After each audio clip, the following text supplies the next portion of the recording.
Hi everyone, I recently finished The Index Card, Why Personal Finance Doesn't Have to Be Complicated by journalist Helene Olin and Professor Harold Pollack.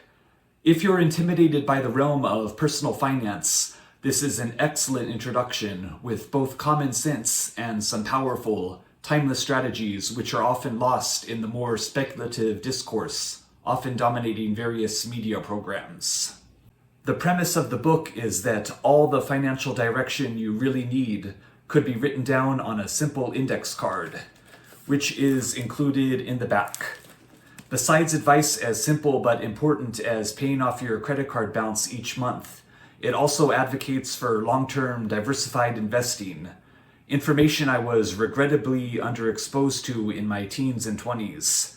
This book is nearly 10 years old, but has aged pretty well outside of some pop culture references and outdated limits on what you can contribute to retirement accounts. If you're not in credit card debt and are already following a long-term retirement plan, you'll likely find this book unchallenging and overly verbose.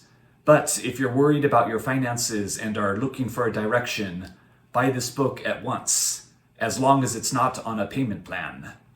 If you'd like to stick around, here are my top 3 notes from the book. Number 1, from page 157, The Origins of the 30-Year Mortgage. I was surprised to learn that the 30-year mortgage was born out of government response to the Great Depression, which sought to stabilize the housing market by requiring a 20% down payment, along with a mortgage which could be paid off in 30 years, rather than the usual 15 or less. It's encouraging that the concept of a 50-year mortgage floated around earlier this year was so quickly rebuked by financial professionals and the general public. Number 2, from pages 91 through 110, all of chapter 4, Never Buy or Sell Individual Stocks. This whole chapter is amazingly valuable for those unfamiliar with long-term investing.